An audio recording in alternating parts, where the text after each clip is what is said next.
Welcome to Dr. Phil's Merit TV. Tonight on Dr. Phil Primetime. The body of Dylan Rounds has been found. Brenner pleaded guilty to second-degree murder. The man convicted is a violent career criminal. Why was he roaming the streets free? There's a known criminal, a violent criminal, somebody that's been involved with attempted murder, living right here. With an active felony warrant for aggravated assault. Had they locked him up, could Dylan still be here? That's the question.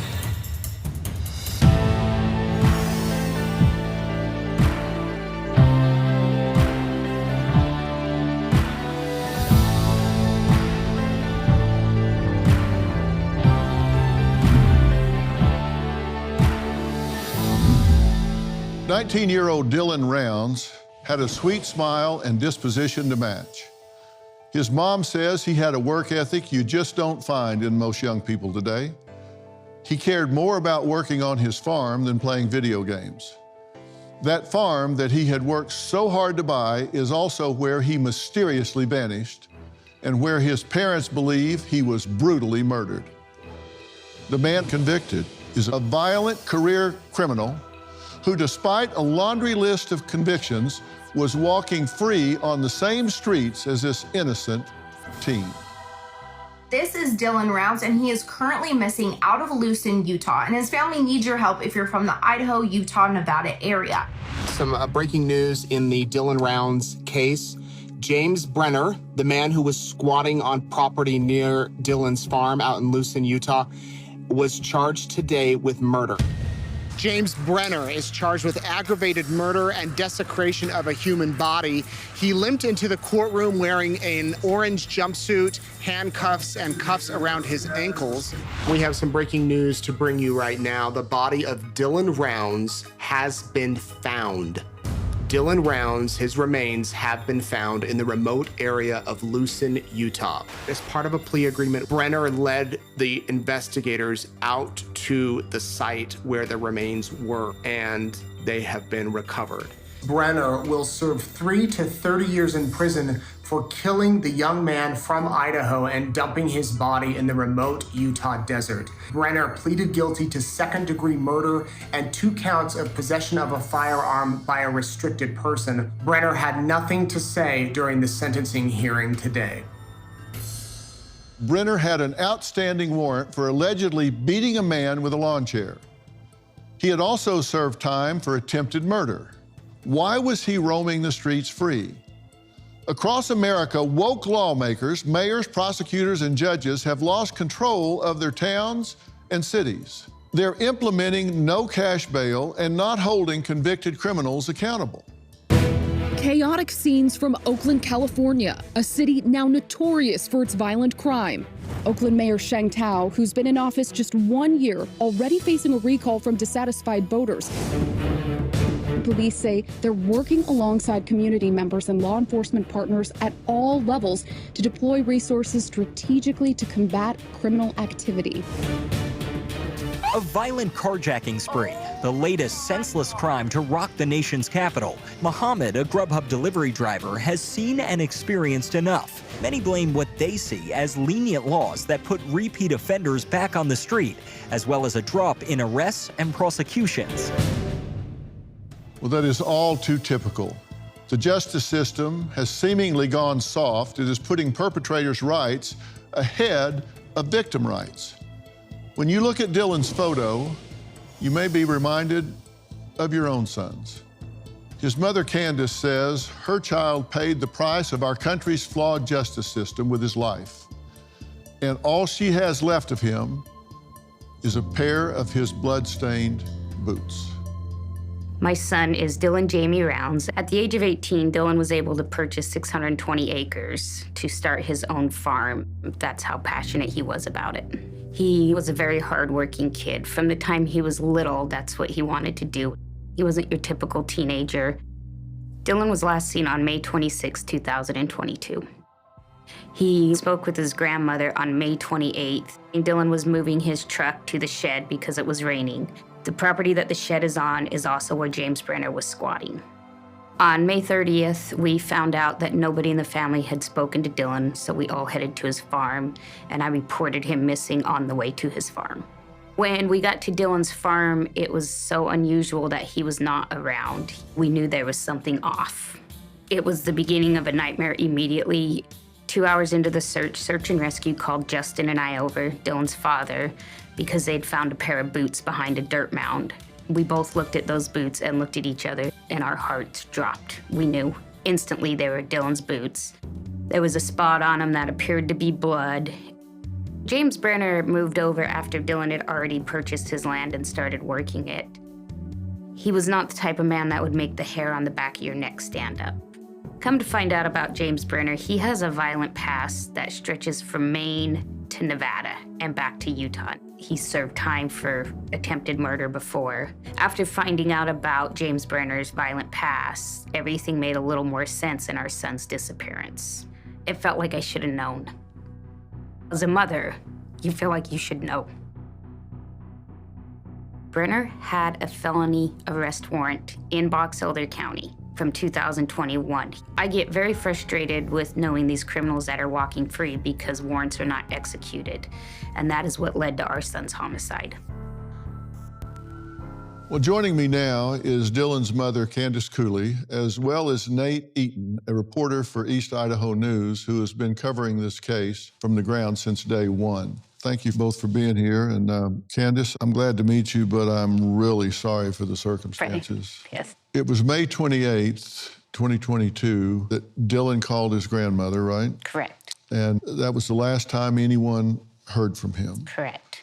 He tried to call James Brenner after he hung up with his grandma, but he didn't answer to let him know he was bringing the truck onto the property. Okay. You say that the investigation has just been a nightmare. Yeah, I would say lack of investigation. On the first day is when Dylan's boots were found. The very first day, and they were literally thrown on the back of a side-by-side, and everybody shrugged their shoulders and just kept moseying around. Really? Yeah, it was an hour and a half into the search and rescue found him. And the search and rescue team was amazing, right? That's when the sheriffs that were there should have taken over, with blood on his boots especially. But they didn't. No, and they were talking to Brenner and just moseying around. It was so strange.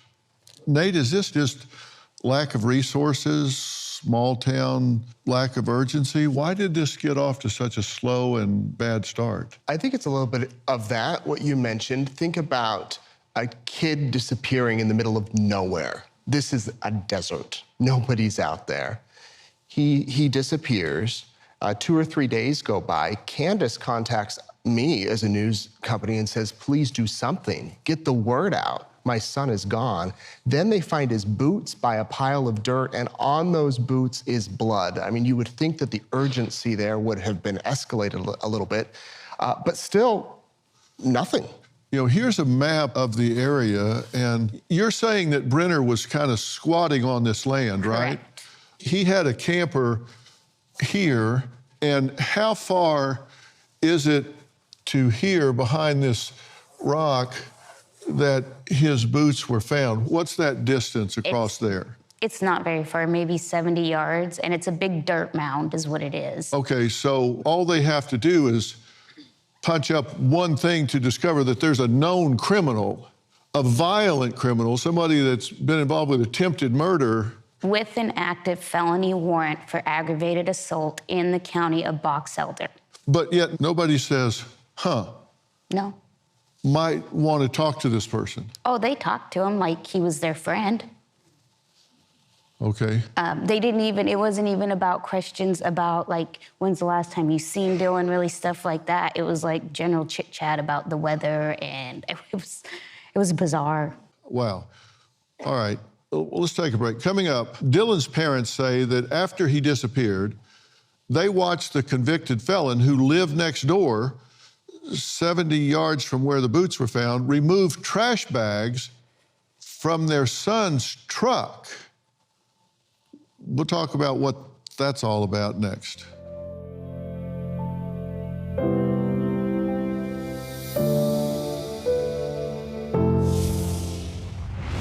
Box Elder County Sheriff's Office had an officer with me, and we were watching James Brenner take garbage bags out of the shed that Dylan had put his truck in. We see him doing this, and they don't think anything strange.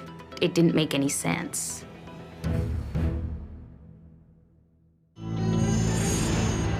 Last night it was announced, it was filed that James Brenner, a man from North Dakota originally, is charged with 1 count of aggravated murder, a first-degree felony in Utah, and 1 count of abuse or desecration of a human body, a third-degree felony. On or about May 28th, 2022, the defendant did 1, intentionally or knowingly cause the death of another. James Brenner has a violent history. He has faced charges elsewhere. He's been in jail on a firearms violation because he's a convicted felon. Count 2, abuse or desecration of a human body, a third-degree felony that on or about May 28th, 2022, the defendant did intentionally and unlawfully disturb, move, remove, conceal, or destroy a dead human body or any part of it. Well, tonight, a man with a lengthy criminal history has been convicted with the murder of Utah teen Dylan Rounds. This is another sad example of why we need to be critical of progressive policies that allow repeat offenders to go free. Dylan's mom says the man not only slipped by law enforcement before Dylan's murder, but also right after. Candace, you saw him removing things from your son's truck, trash bags. From the shed that his truck was pulled in. June 2nd, James Brenner pulled Dylan's grain truck out of the shed and began removing items from the shed in garbage bags and putting them in the back of his own personal pickup, with law enforcement watching. And this was after Dylan had disappeared, Dr. Phil. This was several days after the fact. How was this not part of a crime scene? Or So nothing in this whole ordeal, nothing has ever been taped off a crime scene.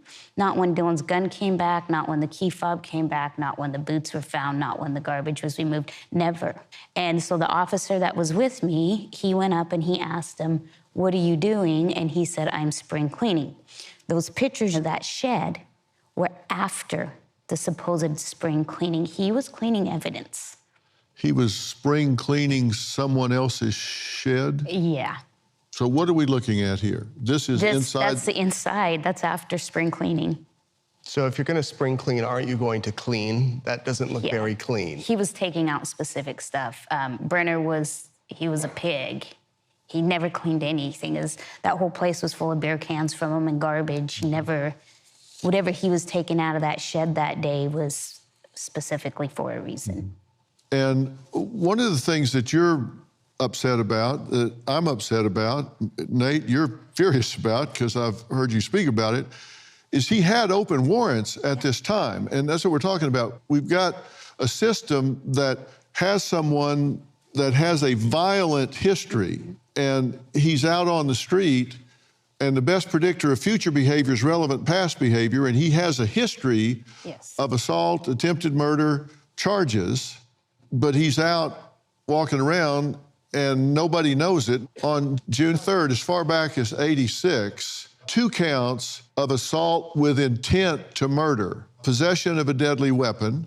Now, the outcome of that arrest is unknown. Right. We can't find that out. About 6 weeks later, assault with intent to murder. Outcome of that arrest is unknown.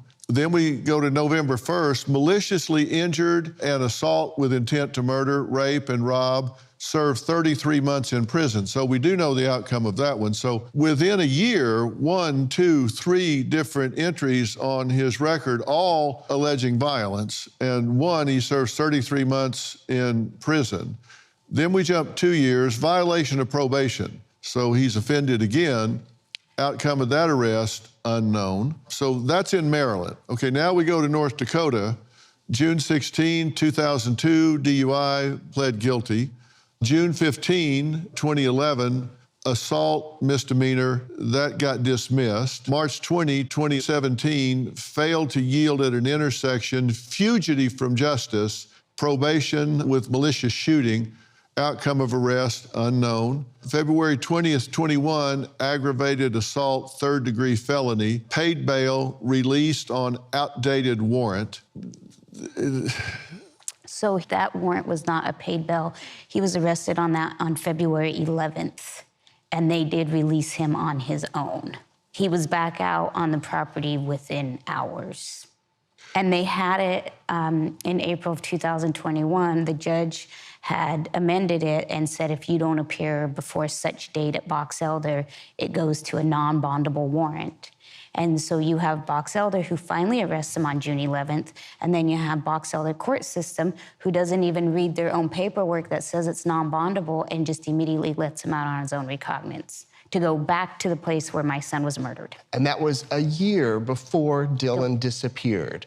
The warrant was issued. That's your tax dollars at work. Had they locked him up and put him behind bars on the non-bailable warrant, could Dylan still be here? That's the question. That is the question.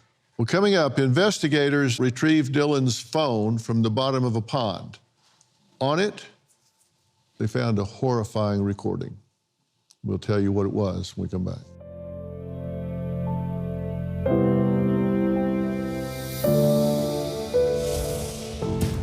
The video showed defendant with bloodstains on his arms and shirt. Dylan's phone recorded, according to this, James Brenner cleaning a gun. I've had a lot of people text me. Just last night I was texting some people, and they're trying to help, and I think they are, but a lot of them out there don't want to talk to the police. You don't want to use all of your time to chase down all these rabbit holes. We have been a lot, and I will, but I'd like some help with law enforcement to look into when they hear some things, it seems like they just think it's nothing. That has been a problem. We have had some stuff that actually needed to be looked into that they've called into Box Elder and they don't get a response. We had no idea what to do or where to go. We've never done this before. Yeah, and we didn't have help from law enforcement. I mean, it's like we said, we are not exaggerating when we say they left us in the desert. The parents of Dylan Rounds have been desperate for answers since their son mysteriously vanished in 2022.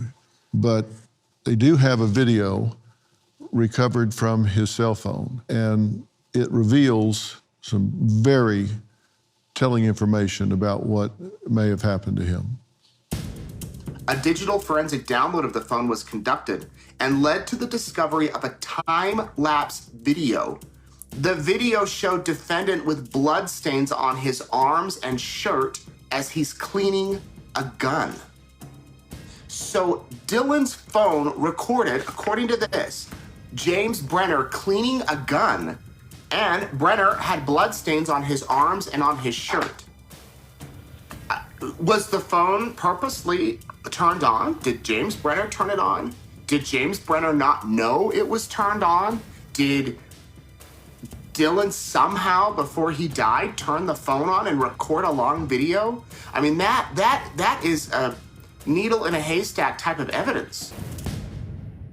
Candace, have you seen that video? No.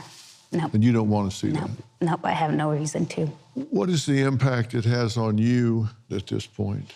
Well, there's a couple ways I've looked at it. If things went the way they should have in the beginning, we probably would have had Dylan in a matter of days. I honestly feel like we were probably walking over him before Box Elder removed us from the property. But if that would have happened, it wouldn't have brought my son back, right?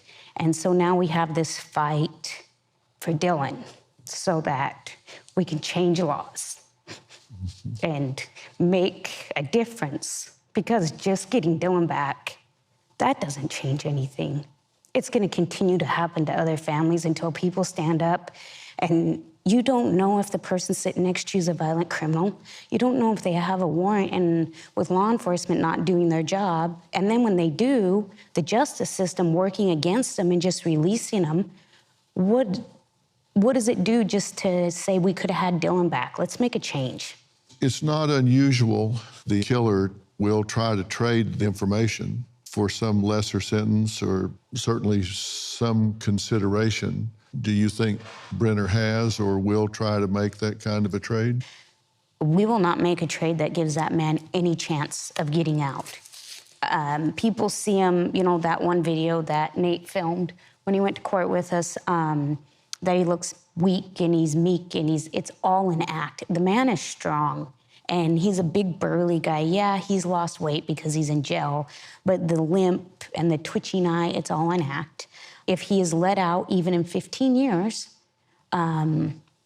he's gonna turn to crime, right? Because he doesn't have any family, he doesn't have anybody to go to. He's gonna get stuck in a halfway house, and then he's gonna go harm somebody else to get what he wants, and we will not make a deal with the devil. You know, we talk about this progressive court system where the basic argument from that point of view is that the system has failed the criminal. But we have to talk about whether criminals will reoffend or not. And according to the U.S. Bureau of Justice, 52% of people on probation in 2020 were felons.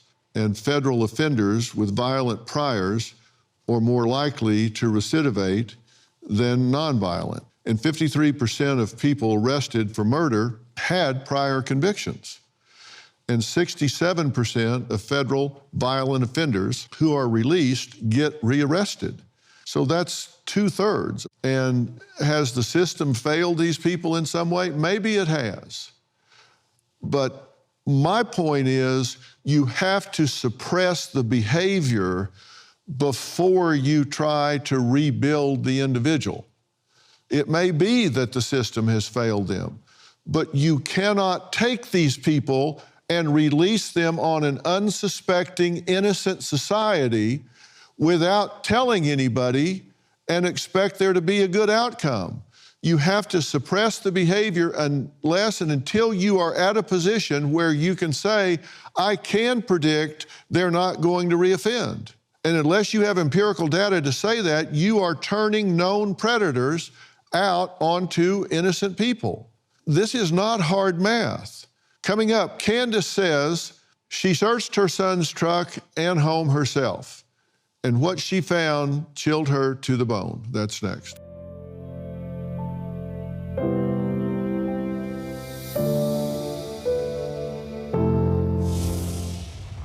We knew immediately that somebody else had used Dylan's pickup because it was locked, so we had to break the back window out to get into it.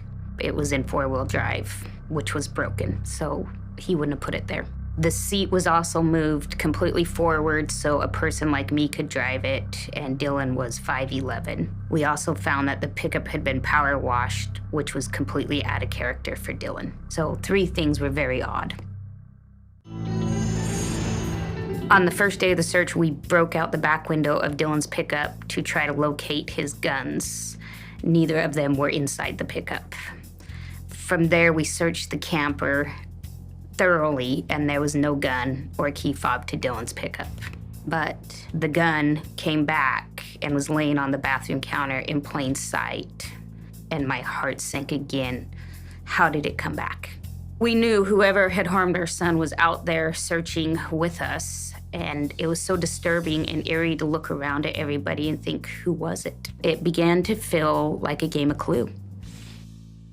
Okay, Candace, you actually went in and dug around, and you know your son, Yeah. and you know what's his pattern and what's not, and what he does. What did you find? We specifically were looking for his guns, like we said, so Dylan's father, Justin, broke out the back window of the pickup because his pickup was locked, which is totally just another, like, oh, red flag.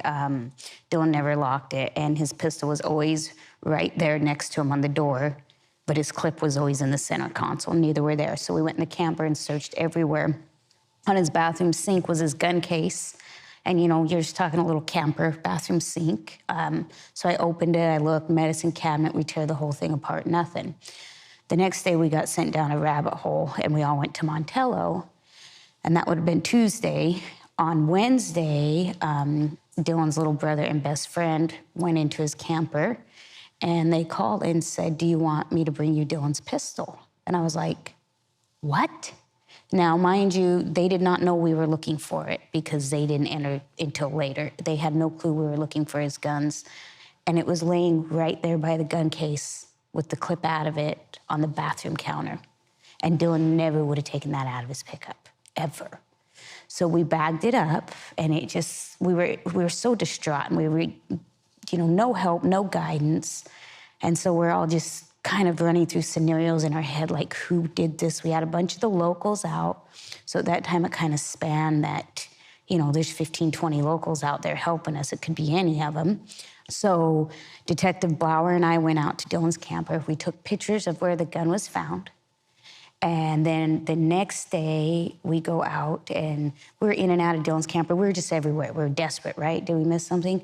And the key fob to Dylan's pickup is sitting in the same exact place. And at that point, that just kind of confirmed everything to me. So somebody brought those items back. You're there, you looked in that spot, and you don't miss a gun. No, especially when you're specifically looking for it. And like I said, then we have the proof from the sheriff's office, because they took pictures the next day, key fobs in the same exact spot.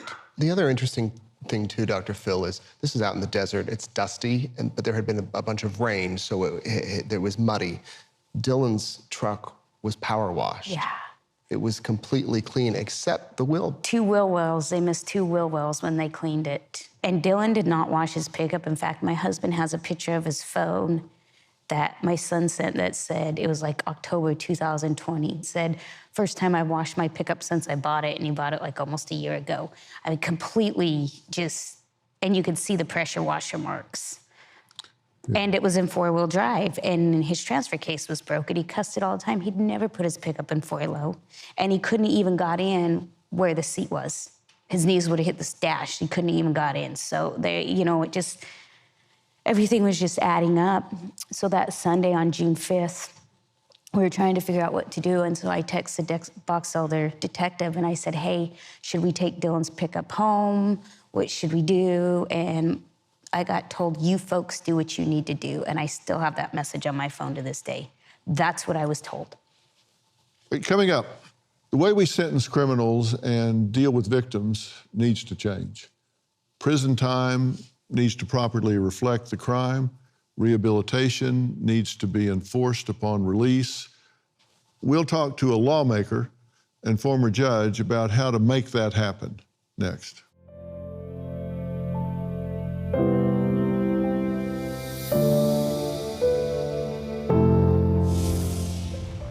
When someone commits a crime, we look at the criminal and say, what are these different factors that played into it, and completely ignore the innocent public. Any criminal justice system that doesn't begin and end with keeping innocent people safe from repeat violent offenders is a failure. Box Elder County's investigation in the beginning was absolutely negligent and disorganized, to the point that there really wasn't one. They just left us out there. All of Dylan's family was organizing everything. We were doing all the searching, all the interviewing. We just did it all. No evidence was gathered in Dylan's case until almost a month after his disappearance. It was just an absolute nightmare. Tonight, Dylan Rounds' mother, Candace Cooley, is a real-world example of why we need to stop prioritizing criminals over victims. The man convicted of his murder was a violent offender walking free and committing other crimes. We are living in a world where criminals, and it's not in every venue, and it's not with every judge, it's not with every prosecutor, but too many are no longer being held to account. Joining the conversation now is Tyler Clancy from Utah House of Representatives, also a former police officer, and Early Norval Wiley, a former judge and the current DA of Kaufman County, Texas. Thank you both for being here. I really appreciate it. We're glad to be here. Thank you. You've been listening to everything that we're talking about here, and one of the things that I'm concerned about is the fact that we've got too many violent criminals on the street that have not been held to account for crimes that they have committed, and then they're reoffending before they're ever held to account for what they've done previously. What's our way out of this? First we'd have to say to Dylan's mother that's here how sorry we are about what's happened in her family. It's awful. But what can we do about it is what you just said, is hold people accountable for the crimes that they've committed, educate the public because that's going to be our jury panel. And so as we educate them and they talk about punishment, then they will know the sentences that are involved. If I looked at this case, because you provided the information, this offender, I would consider him a violent offender. And in Texas, he had prior felonies. And so he's the type of offender you deserving as a habitual offender to get a serious sentence. But there was a gap in this, right? He was out on a bond. And so that's another issue too with a violent background. And you can take that into account as a judge, right? I mean, you can look at their criminal history. Yes. He wouldn't have been on a bond that I would have made, so. And even after they arrested him on June 20th on the gun charges, this was after they arrested him on the aggravated assault charge, they again set bond. But the feds got him before Box Elder was able to let him out. The feds nabbed him, or he would have been out again. And you know what? To build on what Candace has said, really, I think what we're looking at is the pendulum has swung pretty far in the other direction. We've got to a point in our society where when someone commits a crime, we look at the criminal and say, well, what are these different factors that played into it, and completely ignore the innocent public. Any criminal justice system that doesn't begin and end with keeping innocent people safe from repeat violent offenders is a failure. Well, there's no question about it. And one of the most fundamental principles in psychology is you don't reward bad behavior. Yes. You have to consequate what happens. I mean, if somebody does A, they need to be able to predict B. Not some of the time, but all the time. It starts with children. They need to understand, if I do A, I get B. I do C, I get D. I mean, that's the most fundamental human behavior that you can imagine. And we don't seem to be able to figure that out in the justice system. You hit the nail on the head. You don't have to be a criminologist to figure out what those next steps are going to be. I've been there. I've arrested an individual who, it was a domestic violence situation. He fought the police. He goes to jail. Before we're done typing the report, where do you think he is? He's back at the house. You don't have to be an expert to understand these fundamentals of human behavior. All right, well, coming up, Tyler is going to tell us about his new bill to help victims just like Candace. That's next.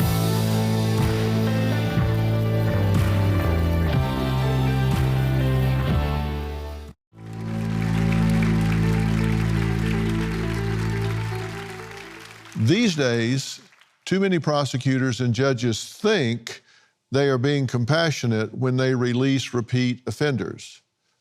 But who are they being compassionate for? What are they really doing in putting violent perpetrators back into the public sphere among an innocent and unsuspecting public? And I've said, look, maybe the system has failed these people. I get it. Maybe they have. Maybe they weren't protected when they were children. Maybe they needed some kind of training. Maybe they needed some kind of chance, and they didn't get it. I understand that, and that is a reasonable goal to change. But you need to change it in anticipation of what's going to happen. For those that are already there, you have to suppress and contain that behavior. Somebody that gets shot in the head, somebody that gets killed, raped, home invasion, whatever, they don't care that this person had a rough childhood. You need to change the childhood of the next group coming up. You need to give this person an opportunity to change their ways, but you don't do it while they are raping and killing children. You just don't allow, that's not how you fix this system. Now, Tyler says he's filed House Bill number 308 to streamline the judicial process for crime victims. Talk about what you're doing. Well, thanks for that lead in, Dr. Phil. Really, Candace has spoken her story as a mother, but you're also a mouthpiece for hundreds of families, not just in the state of Utah, but across the nation. Because I'll tell you, when someone's life is turned upside down by crime, it's not over. There's a long process to go, as you alluded to at the beginning of this. House Bill 308 seeks to make sure that the victim and their family has someone with them every single step of the way. So when a trial's pushed back for 8 months, you know why. You don't have to go searching for answers. We need to make sure that there's someone there communicating with the family every single step of the way to make sure that they're not collateral damage in the process. The truth is, some of these people can get arrested too quickly. You get one bite at the apple, and if you don't have a body and you don't have some physical evidence connecting a suspect to the crime, it can sometimes take time, but they need to build a case before they arrest, because if they arrest too quickly, it can get really bad. You're right, Dr. Phil, of course. But in that process, and I think that's what the representative is alluding to, is at least the family maybe not need to know the details of the investigation, but why it's taken longer. Because that's what we're finding out with the families. They're not in the loop, or they have a victim assistance coordinator from the police. Then they meet at the DA's office. And so they feel like they're in the shuffle. And to build on what you've been saying, we're concerned, yes, absolutely. In this country, you're absolutely guaranteed certain rights. But the most important right is for everybody to be able to exercise their free rights in a free society. So the innocent victims you're speaking about, their rights are being violated. And we never take that into account. We're looking at the defendant. And of course, there's a proper place for that. But the family's the one left to pick up the pieces. Why is it taking the trial so long? Why is this guy back out on the streets? Why did he post a bond? Why did the judge set the bond so low? What factors were taking place? And if I'm a family member, you feel like you're getting run around.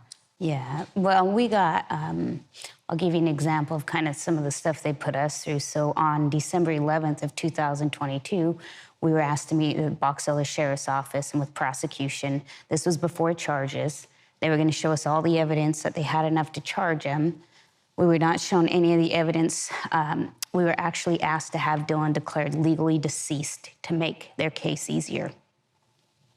This was 6 months after the fact. No body, no charges. With a victim's right advocate right there, that's what they brought us in and asked us to do. Mm-hmm. I'll tell you, I actually still am a police officer. So when the legislative session ends, I jump right back into it. Behind every badge is a human being. Right. And humans make mistakes. But we ought to create systems to make sure that those mistakes don't re-traumatize victims' families, and make sure we have professionals with you throughout the process. Yeah.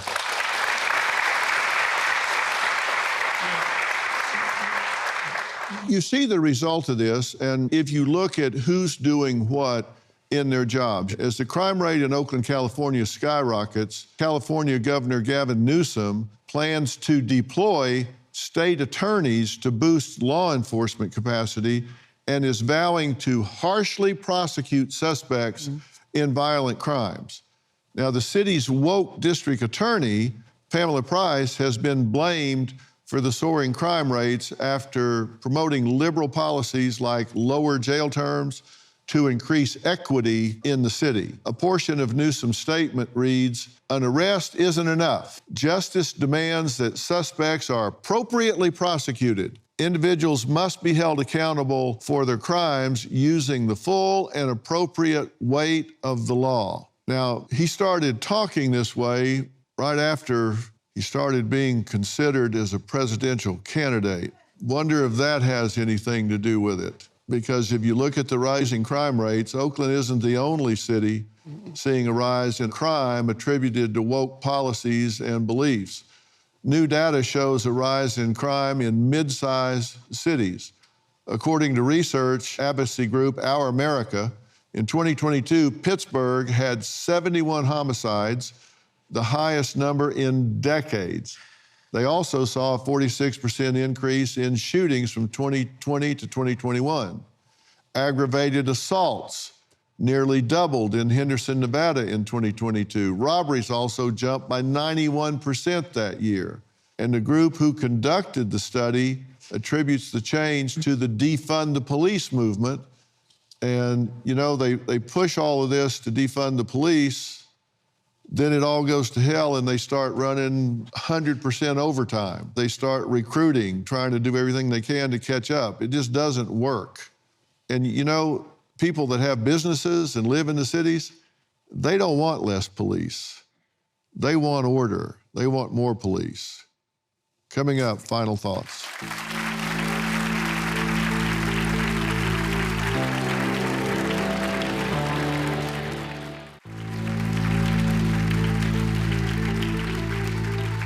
James Brenner has been convicted of the murder of Dylan Rounds. Dylan is the latest victim to have paid the ultimate price for the failure of our justice system, a system where career criminals are given weak sentences and are let free to reoffend. I talk about this in my book, We've Got Issues. You hear all of these people that are saying, look, we've got too much incarceration.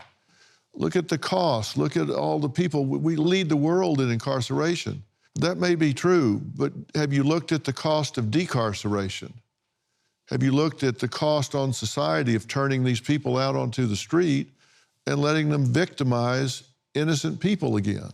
Candace believes if James Brenner had been behind bars serving time for one of his many offenses, her son would still be alive today. Is that true? I can't say that for sure, but if there are gaps in the information from one state to another state, from one court, from one judge to another judge, that gap needs to be closed. We've got the information systems to do that, right? I agree with you, Dr. Phil, and that's one thing we worked on in the Texas legislature with the new system, to give all that information so that the judges have that at magistration, because the best predictor, as you said, of future conduct is your past. And that doesn't mean that it can't change, but that's not fair to the victims and the society that's out there. That is, it's just not right. And so we balance that, but a violent offender is going to be a danger to the people that are out here in our society, in our communities. And we're gonna stop that. And that's what this family is making a call for. Because Dylan, if he would have made contact with that individual, may still be here. Yeah, it's a tragic story. Look, I want to thank my guest, and I want to thank all of you for watching this, and thank you for being here today. We'll see you next time.